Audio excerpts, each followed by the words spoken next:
Hello guys, Crispy here, welcome back to another video. In this one, my friends, I'm gonna be testing Battlefield 5 in its minimum and recommended system requirements. Let's go over them, shall we? So, in the minimum requirements, this game asks for the AMD FX 8350 or Core i5 6600K, and we got the AMD CPU right here, the FX 8350, running at stock speeds because they don't really mention any overclocking. For the memory, it asks for 8GB of RAM. We got it right here, running in dual channel. It's 1600 MHz, pretty basic DDR3 stuff from that era. Moving on to the graphics card, it actually asks for quite a few of them in the minimum requirements. I got the Nvidia GeForce GTX 662GB right here, as well as the GTX 1050, just to see how much of a difference there is between an old and new architecture. And lastly, it asks for 50GB of available space, and I'm going to be using this SSD from Kingston. It's a pretty low-end SSD, but it's still way better than a hard drive. But even if you have an HDD, it should run absolutely fine. This is an older title after all. Moving on now to the recommended requirements. It asks for the AMD Ryzen 3 1300X or Core i7 4790. I got the Ryzen 3 processor right here. It's a quad core with 4 threads. For the memory, it asks for 12GB of RAM. So I used an 8GB stick plus a 4GB stick. Unfortunately, it might not run in dual channel, but hey, it's what they ask for, okay? And finally, in the graphics card department, it asks for the Nvidia GeForce GTX 1060 6GB model or the AMD Radeon RX 580 8GB. I got both right here, guys, and I'll be testing both of them. For the storage, I'm also using an SSD. This one is a faster one, though. It's nvme PCI Express 3.0. And now, let's play some Battlefield 5. Shall we? And it's desktop time. You can see all of the specifications on screen right now. The 660 right here, as well as in Tech Power-Up's GPU-Z with the latest drivers available to it, 2GB of VRAM, and the FX 8350 right here in Task Manager at stock speeds, as well as the memory, 8GB of DDR3 dual channel, 1600 MHz. It's double of what you see right there. And also, if you haven't noticed already, this game is 93% off for $3.50. It's so worth it at this price. You should grab it, okay? All right, going over the settings, we're playing at 1080p using no motion blur. All of these settings here are turned off, and these are set to the lowest here as well. Also, I have future frame rendering set to on, because if you turn it off, the GPU utilization goes down to 80% or so, as you can see, and we get less FPS. Okay, here we go. It seems like the 100% CPU utilization is here to stay. I thought maybe it was still loading the map, you know, since we just joined in, but no, it is constantly at 100% usage. That is bad. Alright, let's join our squad mate over here. Oh boy, oh, many enemies there. Oh, damn it. Okay, I'm gonna start counting our FPS again. The 1% lows were terrible when I died, so yeah, better reset that, right? Okay, right now it's not too bad. You know, if you don't care about stuttering too much, the minimum requirements will actually do a decent job here. All right, nice triple kill, kind of. Yay, come on. All right, another one down here. Let me just heal myself. Yeah, I can do that here in Battlefield 5. You know, there are a lot of mechanics in this game that are actually pretty decent. I like it. And it's a nice game to play. Once again, very well optimized as well. Remember that this game... this game came out in 2018. And the CPU is from 2012, yet it's still running it. And I bet with a little bit of an overclock, it would run even better. Although, we're heavily limited by the slow single-core performance, you know, with its FX core configuration, with the modules and stuff. It's not very good, basically, as you probably know. Anyway, if you are interested in a review, like 2024 review of this CPU, I did it a few months ago, like a couple of months ago, I think, and it actually handled a lot of games pretty well for its age. Remember, it's 12 years old. I would say it's playable. Maybe even a minimum requirements experience, actually. And it's 1080p after all. I don't recommend you to go down to 720, though. The 660 seems to be doing a really decent job, actually. And at 720p, we would become totally CPU bound, so that's not something that you should do. Although with a better CPU, I would definitely choose to play at a lower resolution, maybe like 900p to achieve slightly higher frames. But in terms of average, it's pretty impressive. Also, guys, getting 40 FPS. God, no. A sniper guy shooting at us. 40-ish FPS in Battlefield doesn't feel as bad as like 40 FPS in Counter-Strike, for example. This is actually snappy feeling, you know, when you turn the camera around and stuff. So I'll say it's definitely playable. Once again, like, they're kind of on point with the minimum requirement CPU, and I guess the GPU could go lower a little bit. Hello? Damn it! Okay. Yeah, that was kind of expected. Anyway, let's stop it there, guys. 49 FPS average, 29 1% lows. Not a bad experience, once again. I could definitely enjoy the game like this and have a lot of fun with these specs. Alright, let's try the more recent GeForce GTX 1050 now with the minimum requirements, the latest drivers. This one actually supports the latest Nvidia drivers. You can see all of its specs here in TechPowerF GPU-Z. Once again, it has 2 GB of GDDR5, and on the left, we're still using the same CPU and same RAM, of course. Oh, look at that GPU usage, guys! It isn't maxing out with the GTX 1050. By the way, let me go over the settings here. I'm still using the same settings, same resolution, 1080p, using low.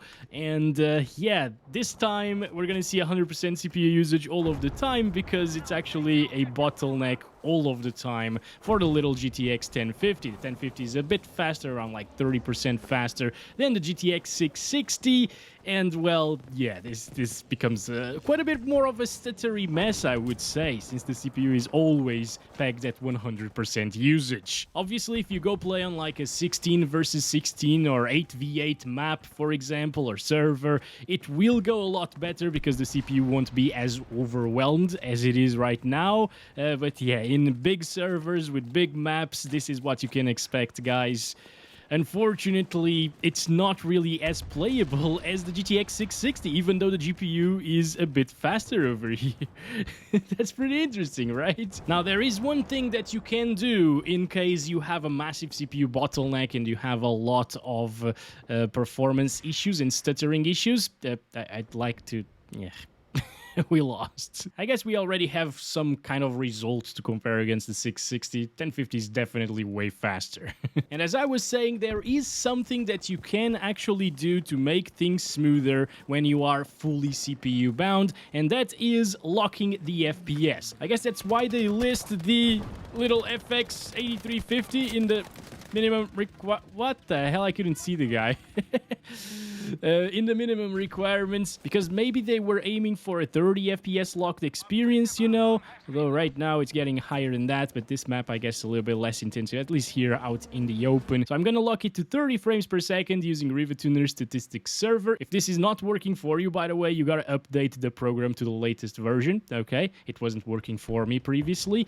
And right now, as you can see, we're getting 30 FPS locked all of the time. CPU usage is not pegged at 100% anymore, and of course that GPU utilization is even lower at the moment, but that's not too bad, you know. You save a bit of power when you lock the FPS, and in my opinion this is way better of an experience than what we just had with unlocked FPS, you know. Yeah, you gotta get used to the 30 FPS experience, and that might take a few minutes to get used to, or a few games maybe, but once you do, it's going to be playable. Again, there is not a huge amount of input lag when turning the camera around and the mouse around with this game in particular, and it's better, it's more stable, it doesn't move from 30 frames per second, and that's probably how I'd play this game with these minimum requirements specs that we're using at the moment. You know what, you could also utilize some motion blur to disguise the fact that this is running with 30 FPS. Look at that. It feels, or it looks a little bit smoother at the very least. Obviously, I don't really like motion blur, if you know me, but I guess it could work for some people out there in this particular title with 30 FPS. Again, like, the input lag is not bad anyway, so it just makes the picture quality look a little bit smoother than it actually is. So yeah, these are definitely worthy of the minimum requirements. Good to see that, you know. Oh, God damn it. I never know which button it is to actually throw the C4. But it's probably time now to move on to the recommended requirements. And here we go. I got the recommended specs put together. We got the GTX 1066 Gigabyte with the latest Nvidia drivers, of course. You can see all of its specs here. Once again, 6 gigabytes of GDDR5 right there. And on the left, you can see the Ryzen 3 1300X, which is a quad-core with 4 threads alone. Okay, so it has less threads than the minimum requirement CPU, the FX 8350. That's really weird, actually. And we also got the memory, 12 gigabytes, DDR4, 2666 megahertz, which is actually slow for DDR4, but back in the days of the 1300X, it was very normal to pair something like this with those first-gen Ryzen CPUs. Let's get to it. And here we are, guys. It is basically the same thing as the FX was. Although, right now, we're using the high settings. As you can see, 1080p resolution right here, using high preset, TAA low right there. But yeah, the CPU is pegged at 100% all of the time, and we're getting around the same FPS as the FX processor, although this is another map, you know? We can't really directly compare things, and it's also high settings, so can't directly compare again. But this is recommended requirements, and I thought, well, yeah, the 1060 is definitely capable of achieving a good frame rate at 1080p high settings in this title, because it's a well-optimized game, you know, and I have played it for a long time with the GTX 1060, actually. And the fact that it's performing pretty badly right now and stuttering all over the place and getting us 20-something FPS on the 1% lows is all because of the 1300X. So I guess DICE didn't really take too much attention or pay too much attention to the actual recommended requirements. The minimum ones were on point. If you locked the FPS to 30, you could have a great experience, you know, or decent one at least.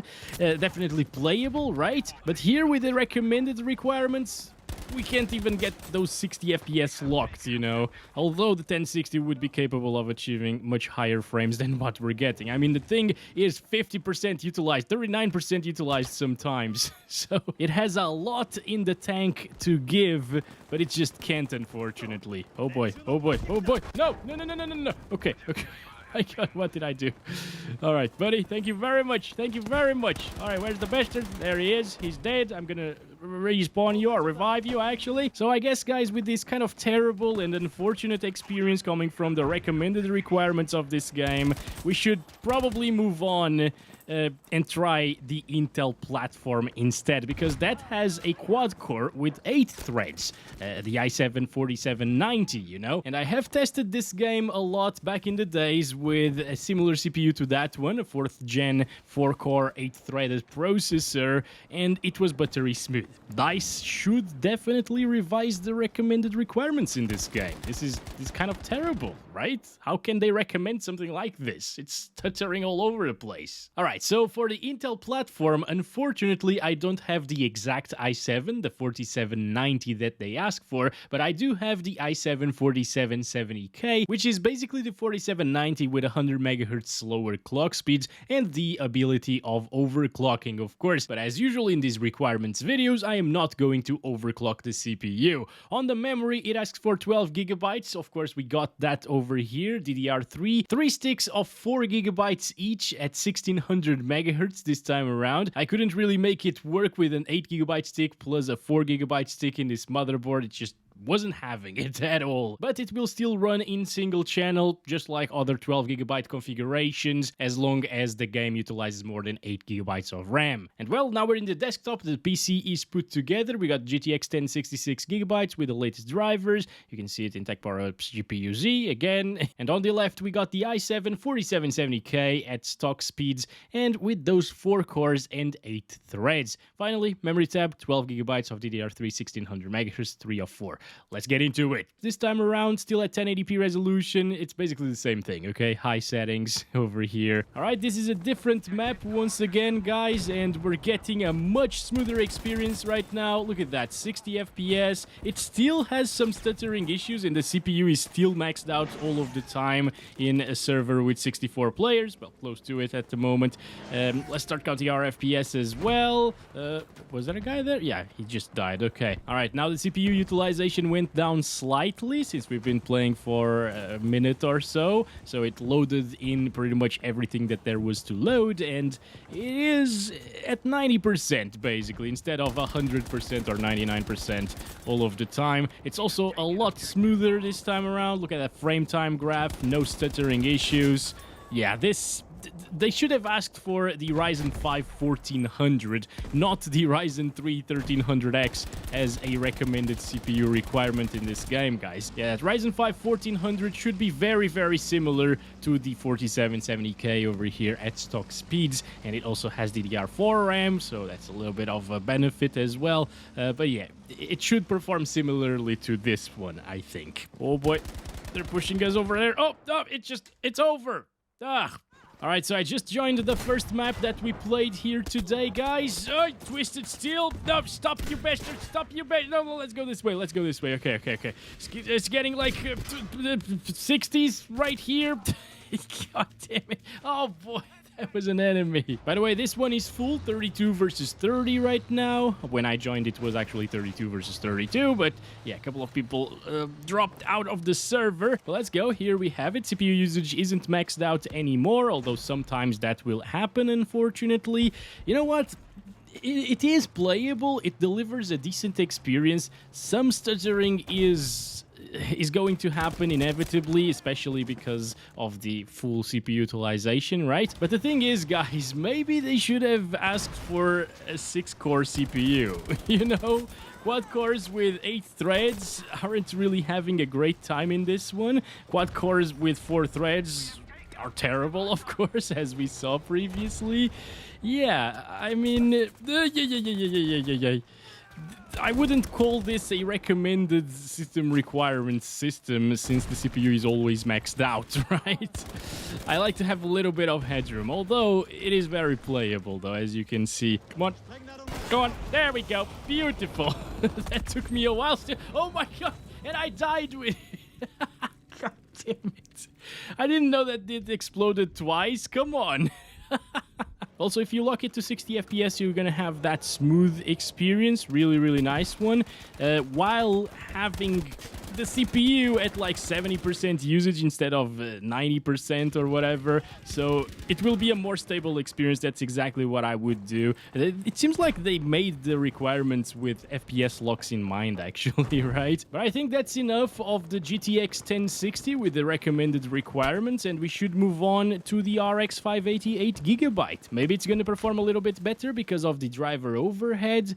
Let's find out. Here we go. Finally, the RX 580 is installed with the latest AMD drivers available to it, which aren't the latest anymore. They're from February of this year, although the game is old, so it doesn't really matter. And over on the left, we got the i7, we got the 12 gigs. Let's go. Going over the settings, still the same, 1080p using the high settings here. Oh boy, look at that, guys, 100 FPS. Well, that's not because of the driver overhead or the RX 580 being that much faster than the 1060. It's because this map is not as populated as the previous one, unfortunately, okay? I wanted to check it out in this one first because we started here with the 1060 as well as in the i7. But, well, it's good for us to see at the same time how it would perform with less people in the server. So if you join like a 48-player server instead of a 64-player server, this is what you can expect.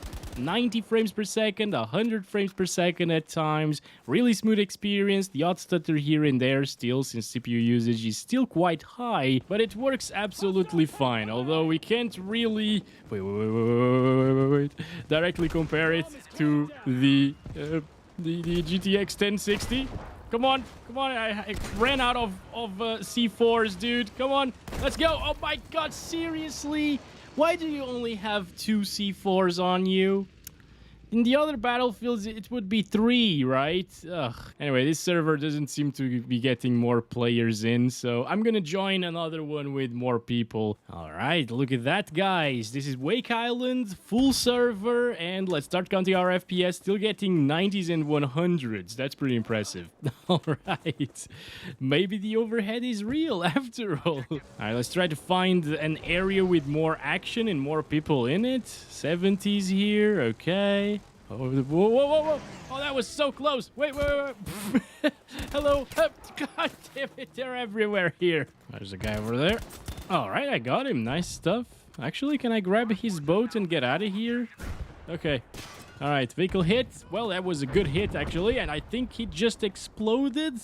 Although, that was a huge explosion for just a little tank like this. So, probably just a bomb that exploded around here. Also, dropping into the 60s and 70s. So, after all, it's about the same, maybe, as the GTX 1060. Again, we can't directly compare because it's not the same server. But it seems to be pretty stable. There's that slight bit of stuttering sometimes, micro-stuttering maybe, but it's not too annoying, honestly. This is totally playable like that, you know? Big drop into the 60s. That was noticeable. But it's fine, guys. Overall, it's fine. Again, I think I would put something like a Ryzen 5 1600. What are you doing there, you freaking bastard, man? As I was saying, I would put something like a Ryzen 5 1600 as the recommended requirement. If they want to match the i7 over here, it should be the 1400 or 1500X maybe. But in reality, I really feel like a 6-core CPU would deliver the best recommended requirements experience, you know? Yeah, these CPUs, quad cores with 8 threads, they are bottlenecking these mid-range GPUs from the era where this game launched. So, oh, come on, I was going to C4 that tank. Anyway, that was it for BF5 in the minimum and recommended requirements, guys. I hope you enjoyed this video, and I hope you took some good information out of it as well. Yeah, I definitely am not happy with the recommended requirements on the CPU side of things, especially with that 1300X, right? Yeah, it was pretty terrible, close to the minimum requirements. Actually, you know what? The minimum requirements ask for the i5 6600K, which is pretty much similar to the Ryzen 3 1300X on the recommended requirements. That's really weird. It's yet another example on how they didn't test the game on the recommended requirements, I believe. But that's been it. Thanks very much for watching. Catch you in the next one very soon. As always, love you all. Bye-bye.